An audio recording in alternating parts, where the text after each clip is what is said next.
investigación que se hizo sobre esta película. Bueno, la mayoría de la información que voy a presentar la pueden consultar en el artículo Polymer Optical Fiber with Government Dotted Line por Firelight Systems. Fue el primero de los artículos sobre este trabajo de investigación. Bien, el primer dato histórico que tenemos de una fibra óptica o una demostración de una fibra óptica se llevó por ahí en 1870 un físico irlandés, en donde tenía un barril lleno de agua. Ese barril tenía una abertura, el barril estaba iluminado en el interior por alguna fuente de iluminación. Después abrían la abertura y veían qué pasaba con el agua y qué pasaba con la luz. Para sorpresa de muchas personas en aquel entonces, se dieron cuenta que la luz viajaba a través del agua, ¿no? Y es el principio de funcionamiento de una fibra óptica.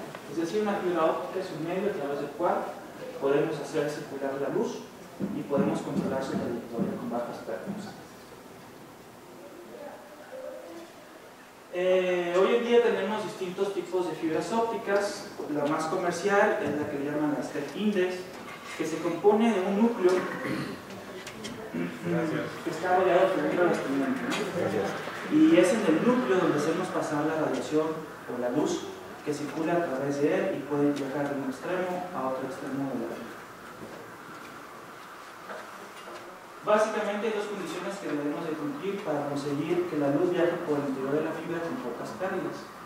El primero es que el índice de refracción del núcleo debe ser superior al índice de refracción del revestimiento. Y el segundo tiene que ver con el ángulo de incidencia de la luz con las paredes de las fibras, ¿no? Ese ángulo de incidencia se dice que debe ser mayor a un ángulo crítico que podemos determinar, que por lo tanto podemos conseguir este principio de reflexión total interna de la luz por el interior de la fibra. Bien, con estas fibras ópticas, ¿qué ha hecho la gente? Diversas aplicaciones. Amplificadores ópticos han utilizado las fibras como medios de ganancia.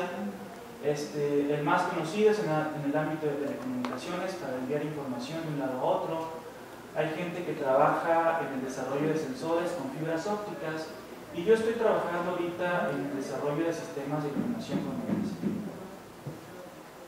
¿Qué es un sistema de iluminación entonces con fibra óptica o cuáles son los componentes que lo integran? Primero que nada necesitamos una fuente de excitación, es decir, la fibra como tal no produce luz, necesitamos una fuente de excitación que ilumina nuestra fibra óptica. Pueden pensar en un foco, pueden pensar en láser, pueden pensar en un LED. Necesitamos algo que nos ayude a acoplar la luz, esa fuente de excitación en la fibra óptica, y necesitamos nuestra fibra óptica, ¿no? Básicamente son los tres componentes principales de este sistema de iluminación. Hay dos vertientes de estos sistemas de iluminación. Uno de ellos es donde hacemos incidir la luz por el extremo de la fibra, viaja y sale hasta el otro extremo, a lo cual me voy a referir como emisión axial. Y esta otra vertiente en la cual la luz incide por un extremo, viaja y conforme va viajando se va saliendo de la fibra y va generando un efecto de emisión lateral. Yo le llamo emisión lateral, ¿no? En este caso hagan de cuenta que la fibra se comporta, digámoslo así, como todo un foco de iluminación. ¿Qué ejemplos podemos encontrar ya comercialmente? Hay varios, ¿no? El que ya podemos encontrar y quizás hayan visto es el famoso arbolito de Navidad. Este arbolito de Navidad tiene una fuente de iluminación acá, un mecanismo que copia esa luz a este polímero, viaja y luego se distribuyen todas esas fibras.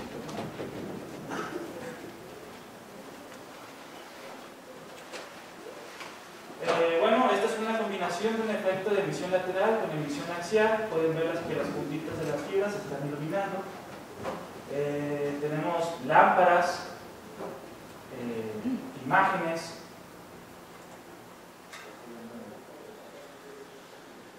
Hay gente que desarrolla vestimenta con fibras ópticas, les incluyen las fibritas, les ponen en algún lado alguna fuente de iluminación y se ilumina la prenda. Está esta otra que es como una manguera gigantesca que por el interior tiene un montón de fibritas que también producen un efecto de emisión lateral que bien pueden utilizar para formar letreros o para iluminar sus casas o edificios. ¿Qué ventajas hay de estos sistemas de iluminación con los tradicionales, ¿no? ¿Cuáles son los tradicionales? Pues los LEDs, las lámparas, los focos incandescentes. Uno de ellos es que si pensamos en nuestro sistema de iluminación con fibras ópticas y nos vamos al caso de la manguera que les mostré que se iluminaba, ustedes pueden colocar su fuente de excitación en un lugar que sea de fácil acceso y toda la fibra ilumina otra cosa, ¿no? Siempre que necesite mantenimiento, pues se supone que lo podemos tener en un lugar cercano, ¿no? Comparado con los otros sistemas que tienen una tira de foquitos incandescentes en donde se funden algunos, luego es difícil localizar cuál se fundió y cuál vamos a cambiar. A eso me refiero cuando digo que es de fácil acceso en el lugar. El otro es que por el interior de la fibra está circulando luz, no electricidad, y por lo tanto se dice que estos sistemas de iluminación pues pueden ser utilizados, por ejemplo, en ambientes explosivos, en donde alguna chispa pueda generar una explosión y en donde a las industrias pues, les interese mantener la seguridad de sus instalaciones. Bien, esos son los sistemas de iluminación, esas son sus ventajas. Ahora, específicamente les dije que los sistemas de iluminación había dos vertientes, una que era sistemas de iluminación axial y la otra lateral, ¿no? En el caso de la iluminación axial, les expliqué que era por el principio de reflexión total interna y había dos condiciones. En el caso de emisión lateral es un poco más interesante y haciendo un análisis de la información, de la literatura, hay varios métodos que la gente está investigando sobre cómo conseguir esta emisión lateral, ¿no? Y es interesante. El más sencillo, bueno, simplemente vamos a poner el índice de refracción del núcleo que sea menor al de la funda. No se puede cumplir el principio de reflexión total interna, va a haber fugas. Hay otros métodos más elaborados. Uno de ellos encontré que de alguna forma incluía partículas incrustadas en el núcleo de la fibra, partículas que hacían que la luz se esparciera, ¿no? Y se saliera de la fibra. Hay otros métodos mecánicos, pueden rayar la fibra a lo largo de toda ella y generar una serie de defectos que al final de cuentas va a hacer que la luz se salga, ¿no? Entonces les muestro tres, hay más información. Lo que a mí me llama la atención es que la mayoría de esta información lo encontré en patentes, ¿no? Ni siquiera en artículos de revistas. Eso, bueno, me motiva un poco en el sentido de que quizás esto tiene una aplicación práctica, comercial, potencial, ¿no? Y que la gente que encuentra, digámoslo así, formas de conseguir que la iluminación salga de forma lateral, pues es algo que puede ser patentado. Eso es parte de la motivación. ¿Qué otra motivación tiene este trabajo? Una es que cuando estaba en Querétaro, bueno, ahí en Querétaro hay una empresa conocida como Condomex, que fabrican de hecho fibras de plástico, las fabrican para otras aplicaciones, creo que es las utilizan para los automóviles, para iluminación, o creo que también para transmisión de señales. Pero bueno, una motivación sería proponerles a estas empresas, quizás con alguna modificación de sus procesos, ¿por qué no empezar a generar fibras para sistemas de iluminación? Y la otra es que, por lo que yo he visto comercialmente, lo que hay en México, tenemos muy pocos, vamos a decirlo así, productos que utilicen este principio de iluminación, ¿no? Es un nicho que no se ha explotado, digámoslo así, en su totalidad. Es un nicho comercial que sí ha sido explotado en otros países como China, Alemania, Estados Unidos. Podemos encontrar empresas que se dedican a manufacturar fibras de plástico para este propósito y podemos encontrar empresas que se dedican a ensamblar sistemas de iluminación, ¿no? Entonces creo que hay un nicho comercial importante en este tema, ¿no? ¿Cuáles son las novedades de este trabajo? Yo menciono que una parte de la novedad tiene que ver con el diseño de la fibra, vamos a ver cuál es. Otra parte tiene que ver con que nosotros estamos introduciendo un colorante en la fibra, es decir, es una fibra luminiscente. Otra parte de la novedad tiene que ver con el proceso de fabricación de la fibra como tal, lo vamos a mencionar. Y otra parte tiene que ver con la iluminación de la fibra que generamos al final, ¿no? Entonces, bueno, les adelanto unas imágenes. Esta es la fibra que utilizamos allá, está iluminada con un láser azul. Pueden ver el color se ve en amarillo blanquecino, pero acá tienen otra imagen, ¿no? Entonces aquí, esta fue una fibra de 50 centímetros de longitud, excitando con una potencia, un láser azul de 20 miliwatts. Entonces da una figura más o menos de este tamaño, pensando lo que puede ser decorativo de una prenda o decorativo de algún logotipo o algo así. Entonces son fibras de plástico. También recordemos que las fibras de plástico se pueden manejar más fácilmente, las podemos doblar sin preocuparnos de que se quiebren, y los rayos que soportan el bending se pueden doblar muy pequeños, ¿no? Entonces se pueden trabajar y se pueden generar figuras como esas. También los que los utilizan en las prendas, lo que hacen es que utilizan fibras de plástico, pero que son delgaditas, y inclusive se pueden coser y formar figuras, ¿no? Bien, el diseño de la fibra. ¿Por qué digo que era novedoso? Mi diseño de la fibra es una fibra de plástico. El diámetro de la fibra es de 414 micrómetros en total.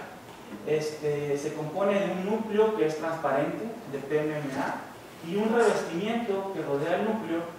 Y el revestimiento es el que tiene el colorante. En este caso tiene rodamina, la molécula de rodamina 6G, que es un cromóforo muy eficiente y que se utiliza en muchas aplicaciones, muy conocido. Esto es lo que yo digo que es un poco diferente de los demás, ¿no? Casi todo el mundo pensamos en decorar nuestro núcleo con nuestro material activo. Nosotros lo pusimos en el revestimiento, y más adelante vamos a explicar que esto es parte importante del trabajo. ¿Cómo se llevó a cabo la fabricación de la fibra? Es por el proceso que ustedes conocen, que tenemos que fabricar una preforma y posteriormente tenemos que estirarla, ¿no? La preforma, partimos de una preforma de PMMA sólida, transparente. Ustedes saben que el PMMA es un material transparente que ya se utiliza mucho en la fabricación de fibras de plástico. De hecho es el número 1, el material que todo el mundo escoge. Esa barra sólida nosotros la vamos a pintar con una solución que contiene un termoplástico, un termoplástico conocido comercialmente como THB, un solvente y la molécula de rodamina, ¿no? Entonces preparamos esa solución, y con esa solución lo que hacemos es que pintamos nuestra barrita de PMMA y generamos una capa delgada a lo largo de esta barra. Nuestra preforma que fabricamos tiene una longitud de 25 centímetros y un diámetro inicial de 2.5 centímetros. Perdón, no mencioné que en mi estancia en el CICATA, bueno, yo estaba trabajando bajo la supervisión del doctor Rafael Quintero Torres y el doctor Miguel Ángel Ocampo, quien es el responsable del laboratorio de fibras ópticas. Aquí les muestro una imagen de la torre de estiramiento que está en ese laboratorio, en el Cefata, en Querétaro. Es una torre, una homemade, hecha en casa, elaborada toda en su totalidad por el doctor Miguel Ángel Ocampo, pero funciona a la perfección. Entonces se compone, como ustedes saben, de algo que sujeta nuestra plataforma, de un hornito, de un sistema para medir el diámetro de lo que sea que vaya pasando por ahí, de un sistema de poleas que nos va a ayudar a jalar la fibra, y de un sistema computacional para controlar todo el proceso, ¿no? Que nos arroja las estadísticas de los diámetros y todas las condiciones.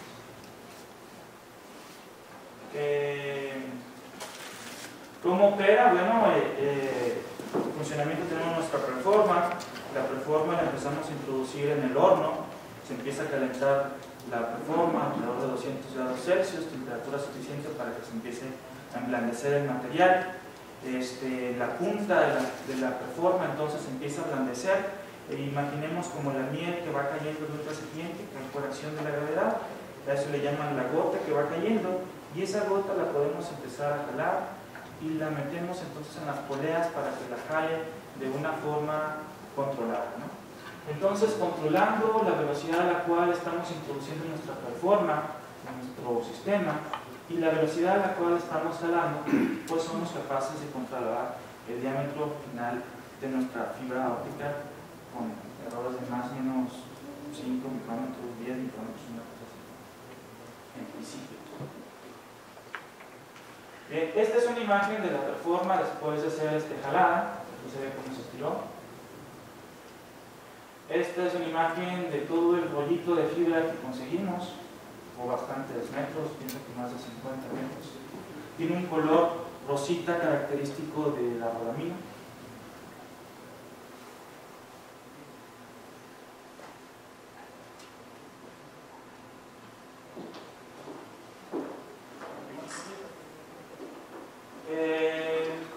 Empezamos a hacer la caracterización. Obviamente empezamos por caracterizar la preforma, medimos espectros de absorbancia, espectros de luminiscencia, lo básico. El espectro de absorbancia es este, ¿verdad? La rodamina tiene dos picos principales, uno aquí alrededor de 350 nanómetros y uno aquí alrededor de 500 y algo. ¿Tienen por ahí el otro puntero? Se me dio.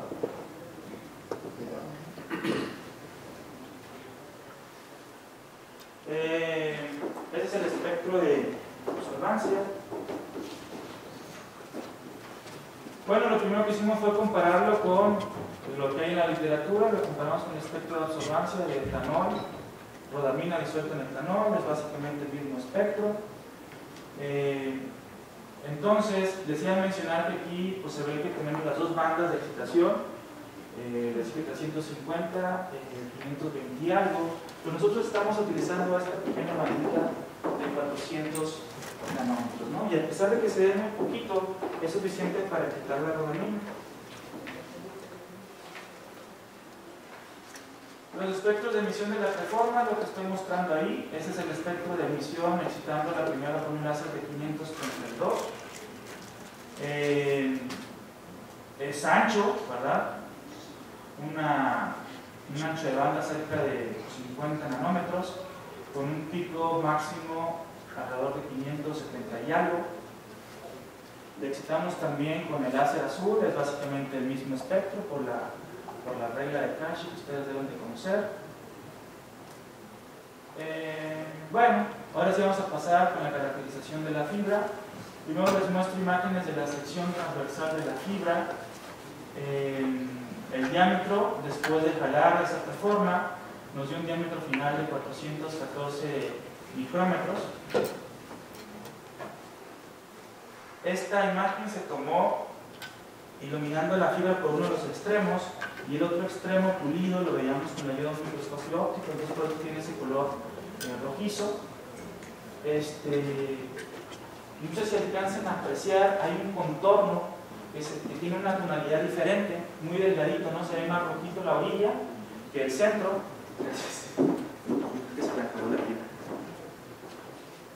Entonces, esto es, bueno, el cladding delgadito que estaba rodeando a nuestro núcleo transparente, ¿no? Ese cladding, pues más o menos viéndolo, vi que tenía un espesor como de 15 micrómetros. Midimos también la atenuación de la fibra óptica, ya saben, hacemos pasar luz por uno de los extremos, por el otro extremo medimos con un fluorómetro, utilizamos el método de cortamos dos segmentos y medimos la atenuación, ¿no? Entonces eso es lo que tenemos. Tenemos nuevamente las dos bandas características que ya hemos visto en la preforma. Bueno, aquí nada más les muestro desde 400 hasta 700, pero aquí está la banda que nos interesa a nosotros, la azulita. Es pequeña, pero sí existe, y por aquí estábamos excitando.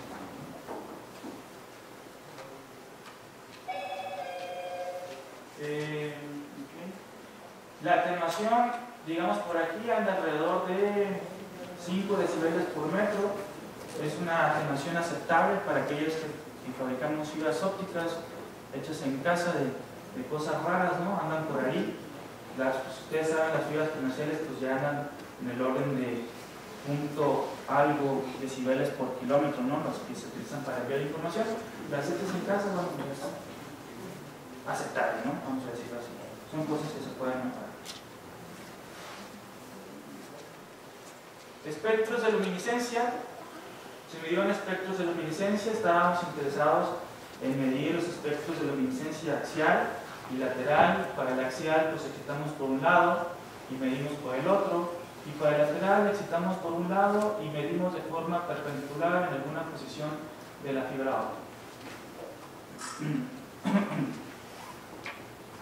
¿Qué observamos? Bueno, hicimos un experimento de luminiscencia axial con diferentes tramos de nuestra fibra óptica, 5, 15, 25, 40, 55, hasta 100 centímetros de nuestra fibra, ¿no? Pues son un experimento bastante largo. Y de cada uno de ellos medimos su espectro de emisión axial, que son los que presenta aquí, ¿no? De forma rápida podemos decir que la intensidad de estos espectros cambia, y vamos a decir que también la forma se ve que cambia rápidamente. Vamos a analizar esto poco a poco. Vamos a analizar de cada uno de esos espectros cuál fue la intensidad, su pico máximo. Vamos a analizarlo con respecto a la longitud de la fibra. Entonces podemos ver que para longitudes muy pequeñas vemos una intensidad menor y después incrementa.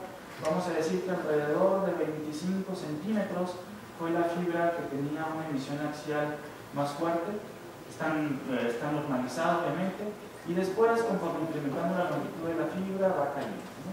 Entonces esto lo explicamos porque obviamente cuando tenemos longitudes pequeñas tenemos poco material activo, después va incrementando ese material activo y tenemos más fuentes emisoras hasta que alcanzamos un punto máximo, y después esto se decae por efectos de atenuación de la fibra.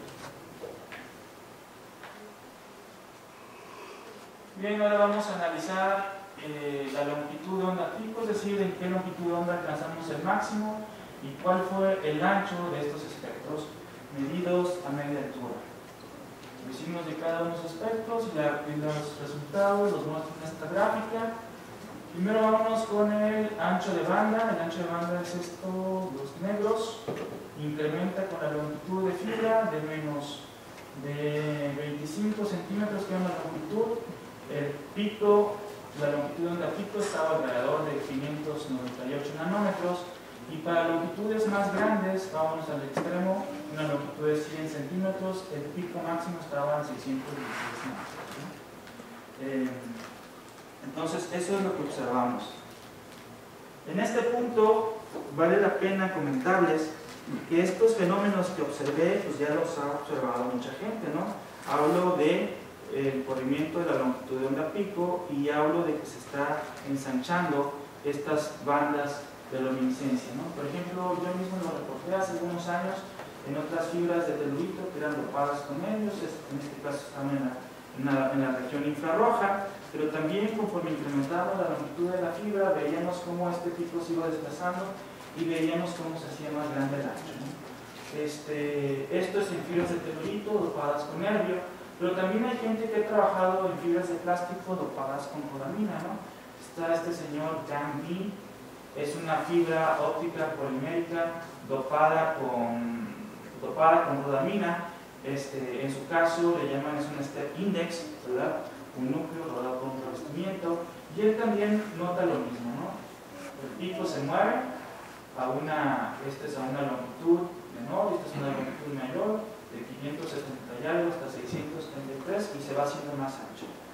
Entonces, ¿por qué se los muestro, no? ¿Qué es lo interesante de aquí?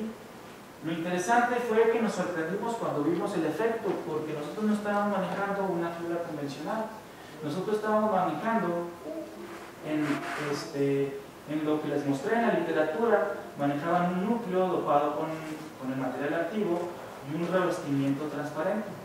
Y nosotros tenemos un núcleo transparente de PMMA que tenía un revestimiento dopado con el colorante, pero el revestimiento también tiene un índice de refracción mayor al del núcleo. El THB tiene un índice de refracción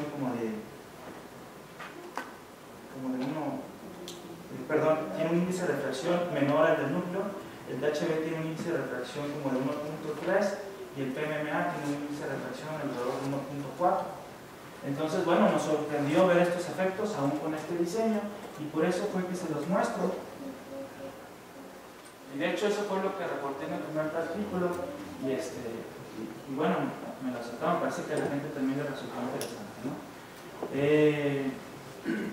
Bien, Dentro de la literatura, estos fenómenos generalmente los describen por el fenómeno de autoabsorción, ¿no? La luz va caminando por la luminiscencia, va caminando por el interior de la fibra, se va atenuando conforme pasa, de acuerdo a un coeficiente de absorción que tiene el colorante, y es lo que pasa, ¿no? Entonces, bueno, decidimos hacer unos cálculos numéricos para ver si esto se podría comprobar con esta teoría. Tomamos en cuenta entonces que en estos cálculos numéricos que la luz de excitación, el láser, ¿verdad?, se va atenuando conforme pasa la fibra. Tomamos en cuenta que la luminiscencia en la parte inicial de la fibra va a ser más fuerte y que conforme va viajando todos estos segmentos van emitiendo luz, pero que también es proporcional a la fuente de excitación que les llegó. Y haciendo toda esta sumatoria de estas luminiscencias fue que pudimos construir estos gráficos, que son cálculos numéricos en los cuales se consideró el coeficiente de absorción de la fibra y se consideró el espectro inicial de emisión de la plataforma, ¿no? Entonces, fue lo que se construyó, lo modelamos para distintas longitudes de fibra y los resultados pues, se asemejan, el comportamiento se asemeja. El azul hace referencia a la intensidad pico, igual nos muestra que hay un punto máximo dependiendo de la intensidad que le metamos, y después empieza a decaer. Y en el caso de la longitud de onda pico, que es los puntos negros, también van incrementando, y después llega un punto en donde al parecer cambia la pendiente, sigue incrementando, pero no tan rápidamente. Entonces, bueno, con eso podemos decir que sí, no sabemos qué está pasando, pero al parecer se está comportando como una fibra en donde está apareciendo el efecto de autoabsorción.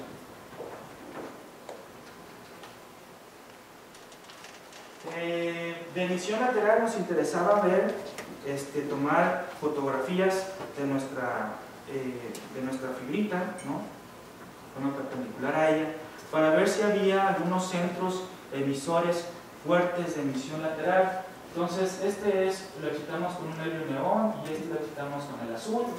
Bueno, lo que vimos en esto no se aprecia muy bien, pero parece ser una distribución, digamos así, homogénea, no se ven defectos fuertes que generen así las salidas, ¿no? Entonces, es algo homogéneo, más o menos. ¿Cómo explicamos que pasaba esa emisión lateral, ¿no? Porque ya dije que había primero, en principio se debería cumplir el efecto de reflexión total interna, pero no, hay muchas pérdidas, hay muchas fugas. Analizando la preforma, esta fue nuestra preforma después del proceso de estiramiento. Previo al proceso de estiramiento, imagínense la preforma con una superficie totalmente lisa, ¿no? Lástima que no la tengo, pero era totalmente lisa. Y después del proceso de estiramiento aparece esta serie de imperfecciones o de burbujas en la preforma, ¿no? Esas burbujas las atribuimos a que cuando preparamos la solución, que les dije que era un solvente con un termoplástico, que después se supone que dejamos a secar nuestra preforma y que el solvente se debe de ir y el polímero debe de reaccionar. Pensamos que una parte de este solvente queda ahí y después de que entra al horno, pues él empieza a evaporar, tiene un punto de evaporación bajo, ¿no? 70 grados, por ahí, y esas burbujitas quedan atrapadas en la matriz polimérica, y eso es lo que tenemos aquí. Entonces, creemos que estas burbujitas o estos efectos obviamente se jalan y se distribuyen a lo largo de toda la fibra, ¿no? O sea, deben de seguir ahí en las superficies, y por eso es que creemos que la emisión lateral se debe a estos defectos, ¿no? Entonces, aquí quisiera resaltar una parte importante, que fue lo que pusimos en la patente, es que a diferencia de los otros métodos de obtener esa emisión lateral, por ejemplo, vimos que era un método mecánico que hacía grietas o defectos en la superficie. Aquí vamos a decir que es una parte intrínseca del proceso de fabricación, no es necesario un proceso adicional.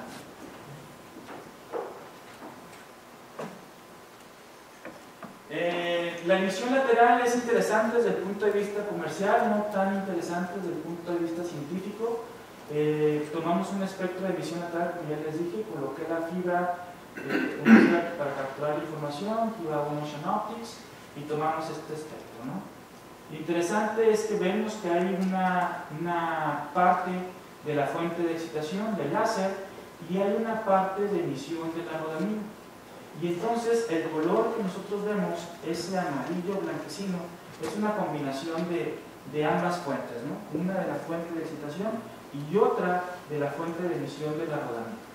Y ellas dos pues, nos dan una sensación como de amarillo, está por ahí de la coordenada, lo saqué por ahí, está punto 30, algo punto 30, cercano al blanco.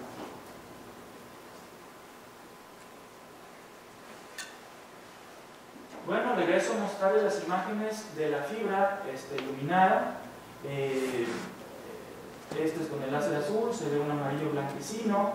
Y del otro extremo, al extremo final, se ve esta manchita, que aquí le puse un zoom. Quizás no se ve muy bien, pero se ve en el centro el luz remanente proveniente de la fuente de excitación, azul. Y se ve que está todo también luz roja, vamos a decirle así. Esa luz roja pareciera un anillo, pero no es un anillo, o sea, forma toda el área de esa circunferencia, y nada más que el azul es más fuerte, por eso lo vemos así. ¿Cómo se explica que la luz al final sea roja? Por el proceso de autoabsorción, ¿no? Primeramente la luz era un poco, la rodamina cercano al verde, ¿no? 570, pero conforme va pasando el proceso de autoabsorción, vimos que se iba recorriendo la longitud de onda pico, y al final, después de 50 centímetros, pues ya le está llegando al rojo, ¿no? ¿Y por qué de forma lateral? ¿Por qué de forma lateral es entonces amarillo blanquecino? Porque aquí no hay fenómeno de autoabsorción, simplemente la luz cuando va pasando va excitando las moléculas, y esas moléculas cuando emiten se salen por los defectos que tenemos ahí, pues ahí no hay autoabsorción, y es una combinación de ambas cosas como lo mencioné.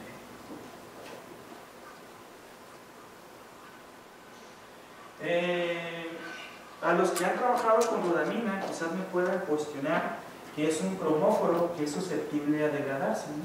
Es cierto, mucha gente lo dice con la luz.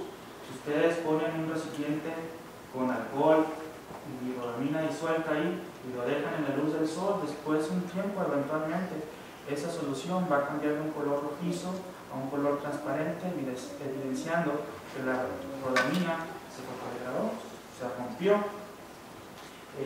Entonces, pues hicimos un estudio de esto, ¿no? Hicimos primero un estudio en la performer, que es lo más fácil que tenemos. Agarramos nuestra performita que teníamos, la excitamos con el láser y medíamos la luminiscencia, ¿no? Entonces nos centramos en una longitud de onda pico, 520 y algo, y empezamos a monitorear esa intensidad conforme pasaba el tiempo. Y estos son los resultados a diferentes potencias de excitación, 20, 50, 100, hasta 190 miliwatts, excitando la rodamina. Entonces, ¿qué podemos ver? Que obviamente se degrada. Para potencias mayores la degradación es más rápida, en menos tiempo se degrada en mayor porcentaje, y para potencias menores se degrada un poquito, pero aún así se degrada, ¿no? Entonces, preocupante sí, pero ¿qué es lo que pasa en la fibra? La forma que teníamos para medir esto en la fibra, pues no se nos ocurrió más que excitar la fibra por un lado y medir lo que salía por el otro lado, ¿no? En el caso de emisión axial. Igual monitoreamos una longitud de onda particular con respecto al tiempo. Este caso lo hicimos por 5 horas. Y el azul representa la performance por 5 horas. O sea, que no luego se casi quedó blanca, ¿no? Y la fibra es la roja. Después de 5 horas la intensidad casi no se movió, ¿no? No me atrevo a decir que no se degradó nada, porque como pueden ver es un poco ruidosa, producto de la intensidad, producto del sistema de emisión. Ese ruido anda alrededor de 1 o 1.2%. Entonces podría asegurar que la fibra, digamos así, se degradó, si lo quieren ver, más o menos 1% después de 5 horas, que creo yo que es aceptable y que se puede mejorar. Entonces, ¿por qué vimos el efecto de fotodegradación tan disminuido en la fibra? Bueno, lo explican desde un punto de vista, si lo quieren ver así, por la densidad de potencia. Ya vimos que hay un efecto proporcional a la densidad de potencia, que se aplica una densidad de potencia muy alta, como el caso que estábamos enfocando en un puntito particular en la reforma, se da más rápido. Ahora, en el caso de la fibra, estamos excitando la fibra en un puntito, pero toda esa potencia se va a distribuir a lo largo de toda la fibra, ¿no? De tal forma que podríamos decirlo así, sacar algunos cálculos, la densidad de potencia pues disminuye varios órdenes de magnitud y lo podemos ver aquí, no hubo efecto de fotodegradación. Bien, hasta el momento les he mostrado una fibra de plástico dopada con rodamina.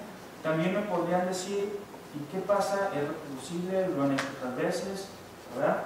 Sí, lo hicimos en otra ocasión, lo hicimos, fabricamos otra fibra bajo el mismo diseño, bajo el mismo esquema, esta vez dopada con pirrometano. El pirrometano pues, también es un cromóforo muy eficiente, emite más en el color verdecito, igual lo excitamos en el azul, se ve emisión lateral aceptable, la sección transversal igual nos quedó como de 500 micrómetros, el espesor del clay como de 15 micrómetros, es decir que podemos,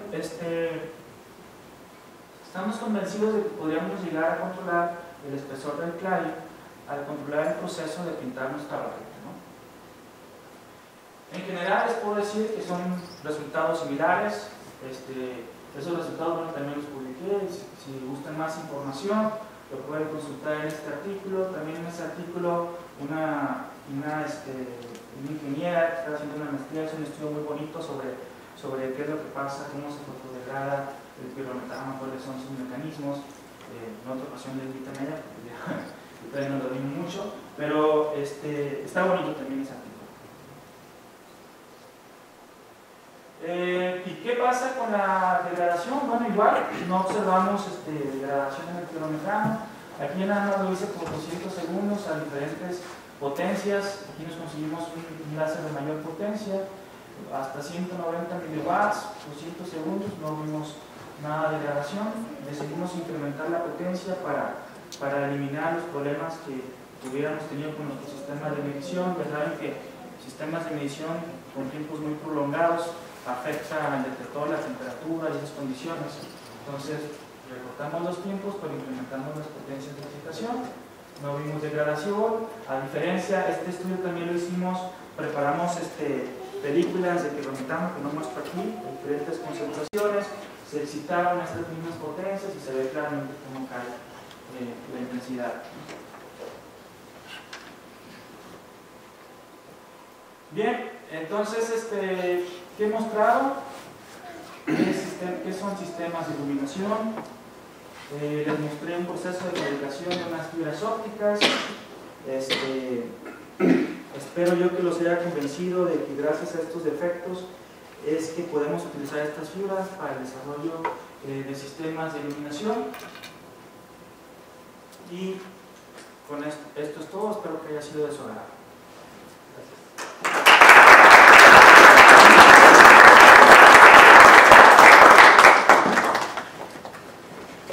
¿Algunas preguntas? Fernando. ¿Qué tal? Oye, la rodamina es cancerígena. Sí. ¿Qué problemas podría tener si quieres hacer esto a gran escala? Sí, es cancerígena. El medio de que uno obtenga el cáncer por la rodamina no me queda tan claro, pero en este caso, o sea, no me queda claro si es ingiriendo la rodamina o inhalando la rodamina o el contacto con la rodamina, ¿no? Eso es lo que no me está bien.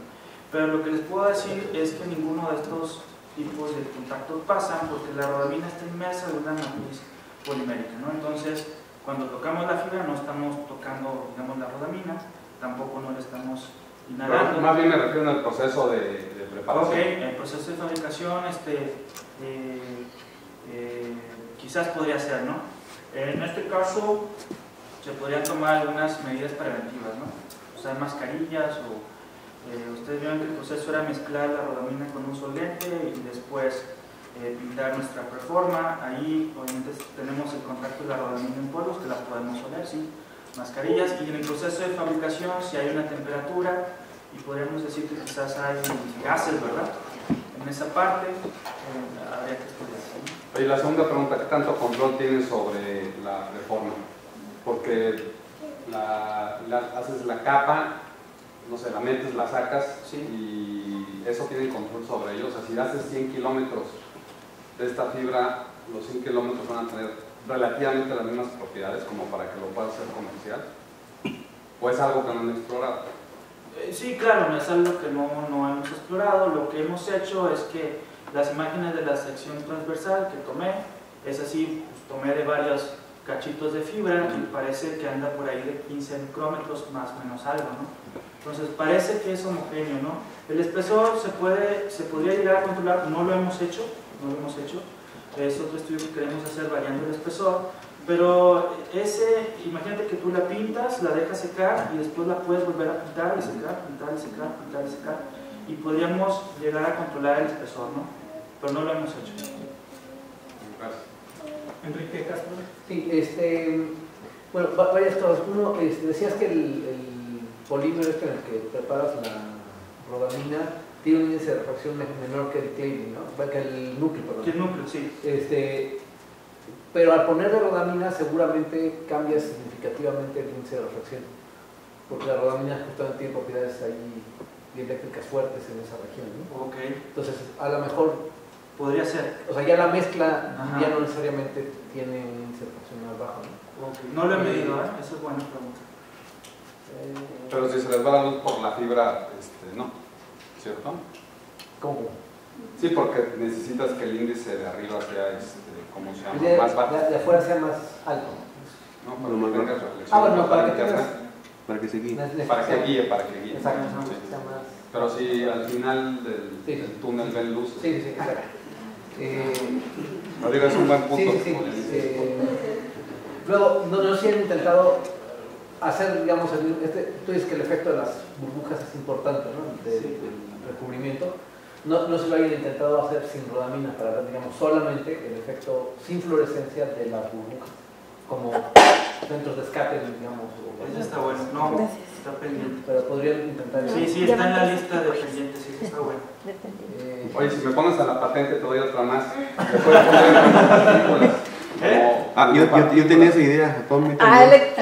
No, ya está ahí de autor en una El primero en patentar nomás. No, pero es en serio, o sea, puedes ponerle nanopartículas como centros dispersores y sobre eso puedes tener más control, porque tú pones las nanopartículas del tamaño y principio que quieres, ¿no? Porque cada burbujas te pueden quedar unas grandes o más chicas. Claro. Sí, y luego, digamos, yo sé que ahorita el efecto de las burbujas en principio es bueno, ¿no? Sí. Es deseable, pero si en algún momento lo quisieras quitar, a lo mejor lo que puedes hacer es tratar de hacer el recubrimiento no en solvente, sino derritiéndolo, ¿no? O sea, por calentamiento haces tu melcocha, ¿no? Y la pones caliente en vez de disuelta, ¿no? Okay. Y ya nada más era una más.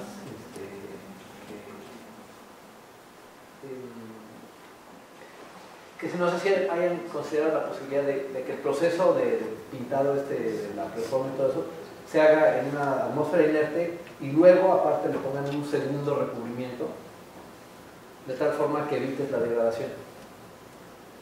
¿Por qué se evitaría la degradación también? Porque no tienes la rodamina, bueno, el colorante que sea en contacto con oxígeno. Ah, ok. O sea, está bueno. Haces tu preforma. Sí, bueno, sí. Haces tu preforma en una atmósfera inerte. Sí. Pero no le pones solo una capa, sino le pones dos. Sí, bueno, ese mecanismo igual no me queda tan claro, o sea, lo he visto en la literatura. Hemos hecho algunos experimentos de películas con el colorante y hicimos la fotodegradación en atmósferas inertes y también aparecía. Y luego le metíamos oxígeno y aparecía. Y le metíamos, o sea, nitrógeno, aparecía, argón. Sí, lo que pasa es que si tu melcocha está disuelto, con la que pintas, la preparas en el laboratorio, seguramente se te cuela oxígeno en el solvente. Bueno, claro, el oxígeno. Entonces ahí el chiste es que todo lo hagas en una atmósfera inerte, lo recubras y ya después ya lo estiras, pero ya está recubierto, ya está protegido. Había otra pregunta por aquí. Si no, bajé. Bueno, continuando con esas, a ver si me apuntas a la patente también, igual que Bernardo, ¿no? Yo también quiero salir. ¿Qué es su parte de patente? Sí, bueno, con respecto a todo lo que te mencionaban ahorita, me parece que tienes un problema de calor, ¿no? Si tú quisieras pasarlo a un dispositivo de la vida cotidiana, por ejemplo, que funcionaría en Mexicali, que funcionaría en Tabasco, en Veracruz, donde hace mucho calor, Hermosillo, por ejemplo, por la degradación de la temperatura. En ese sentido es más conveniente que tú pudieras introducir fósforos que son comerciales de iluminación de estado sólido, por ejemplo, YAG, tienen una eficiencia cuántica, tienen 0.9, tú mostraste aquí que tienes 0.95, 0.95. Entonces, es mucho más resistente a la temperatura, a la degradación, no importa lo que tengas, ¿sí? No importa la densidad de potencia, es independiente, de hecho se ha demostrado que es muy extremadamente brillante, ¿sí? En ese sentido iba la observación, ¿no? El comentario de que probablemente pudiera ser una mejor opción introducir partículas de YAG, ¿no? Contaminadas con cerio, que te produce también una emisión amarilla, ¿sí? Y lo otro que te iba a comentar es, por ejemplo, ¿cuántas candelas produces? ¿Sí? Porque eso es muy importante, ¿no? Ahorita tú tomaste fotografías en un cuarto totalmente oscuro, pero es muy importante, ¿no? Que sea visual para el ser humano, ¿no? ¿Cuántas candelas produces si lo has comparado, por ejemplo, con alguna referencia? Sí, ya tocaste, pusiste el dedo en la llaguita, ¿no? Así es, esa es buena. No lo hemos hecho, pero ese es el que sigue, ¿no? Ese está en la lista también. Ahorita ya tenemos planeado, ahí en Chihuahua hay una persona que ya tiene una esfera integradora que utilizan para medir las candelas y caracterizar los LEDs y los tipos incandescentes, y ese está dentro de los trabajos. Ese está bueno, ¿no? También porque cuando he dado esta plática, generalmente recibo buenas críticas, ¿no? Le gusta a la gente. Y en alguna ocasión se me acercó unas personas de MAVE y decían, oye, me acaba de decir a mí el gerente de ventas de mercadotecnia que hay que introducir o hacer más vivos nuestros productos con luz, de alguna forma. Entonces podríamos meter tus fibras en nuestros productos, y ahí es cuando me planteo esa cuestión, ¿no? ¿Qué tan eficientes son? ¿Qué tantas candelas? ¿Cuánto nos cuesta? ¿Verdad? Perder, ¿qué tanta luz vamos a perder de los LEDs? Porque ellos utilizan LEDs que son bien económicos. Entonces, sí, todas las preguntas son muy buenas y se deben de responder. Yo lo que veo es que, como les mencioné, parece ser un nicho nuevo, no nada más comercialmente en México. Hay pocos centros que hacen investigación en torno a esta aplicación en fibras, y entonces tenemos mucho trabajo por hacer, ¿no? Son buenas aportaciones, diferentes materiales activos. Gracias. Y una última pregunta, ¿no? Por ejemplo, ahorita está la nueva modalidad de lo que son Solid State Laser Lighting. Es lo más nuevo, de hecho no es tan comercial, acaban de salir en los carros estos de lujos de BMW. Y ya no se utilizan lo que son los típicos LEDs, se utilizan láseres, pero solamente está disponible en Europa, porque no está regulado. Pero estuvimos platicando con empresas de aquí, Valeo Lighting y todos esos, dicen que en Estados Unidos quisieron introducirlo y no se pudo, porque no saben si todavía es seguro para el ser humano, ¿no? ¿Sí? El remanente que pueda quedar de luz. Y yo veo que tú excitas con un láser, ¿sí? Sí. ¿Por qué no excitar, por ejemplo, con un LED que es más seguro? ¿Sí? Sí, ese está en la lista. Sí, los de las empresas generalmente les dices láser y ya se echan para atrás, ¿no? Eso es lo que me ha pasado. ¿Más preguntas? ¿Cómo hacer un comentario? Me sorprendió un poco que dijeras de las burbujas que viste en la reforma y que asumías que esas burbujas se reproducían ya en la fibra. Sí. Quizás lo podrías ver fácilmente y caracterizar cuál es la rugosidad de las burbujas que se forman por microscopía sencillo en la fibra. Y bueno, por el tamaño de fibra, yo creo que fácilmente se puede caracterizar. ¿De las manos? ¿Cómo? De las manos. No, sí, es que eso preguntamos allá. Bueno, en ese caso, nuestro técnico no se hizo tan sencillo esa parte, pero sí. Okay. Y bueno, sobre todo porque me dice que es un proceso que tiene, la formación de la burbuja tiene que ver con el remanente de solvente que te quedó ahí, ¿no? Sí. Por eso, ¿cuánto te quedó de solvente y qué formación de burbuja se da? Sí, claro que sí. ¿Más preguntas? La medición que hiciste del ancho y de la intensidad lo hiciste en el extremo de la fibra lateral o a la mitad. ¿Cómo fue tu metodología para medir el pico máximo de emisión y el ancho y el espectro de emisión lateral? Sí, hice fibras de varias longitudes, digamos que la de 25 centímetros, excité y medí por acá. Esto que medí. Ajá, no, perdón, lo ponías en la mitad, en un extremo, esa distancia que es... Es el ancho medido a media altura. Media altura. Sí. Es el ancho medido a media altura. ¿Y el ancho comprobaron si estaba dentro o caía dentro de tu emisión? Por ejemplo, cuando hiciste tus mediciones de que lo excitabas con el verde y la emisión si quedaba, por ejemplo, tus espectros de emisión si quedaba dentro de ese espectro o se llegaron a salir. Ajá, tú hiciste una medición de la emisión cuando excitaste tu performa, creo que la excitaste con rojo y láser verde. Sí. Ajá, y tuviste un ancho espectral. Sí. Ajá. Cuando hiciste tus mediciones de la emisión lateral, tú dices que se estaba corriendo tu espectro de emisión lateral hacia la zona. A mí nada más lo único de curiosidad es que si quedaba dentro de tu campana de emisión lateral cuando lo excitabas con verde o con rojo, de tu performance. Se iba desplazando, la longitud de un pico se va desplazando. Ajá, pero si quedaba, aunque se desplazara, si quedaba dentro de esa zona o si se llegó a salir. Es que tú sacaste un espectro de emisión. Sí muestra la transparencia en la que están todos. Sí, creo que es la 15. Vas obteniendo a distintas longitudes información. Y ese llegas como a 700, 600. Ajá, llegas como a 675, digamos. ¿Cuál es la más cortita? Ok, ya te entendí. Sí, cae dentro de la campana porque es nada más un proceso de autoabsorción. Es el mismo espectro, nada más que algunas longitudes de onda se absorben más que otras conforme pasa en la fibra por el coeficiente de absorción. Entonces sí, todas caen dentro de la campana. Nada más el pico se va corriendo, ¿verdad? Pero cae dentro del espectro. Sí, digamos que ciertas longitudes son más transparentes y se favorecen al final. Por favor, ¿qué ventajas o desventajas tiene columna donde hacen fibra óptica en Coriguilla respecto con la que está aquí en sí?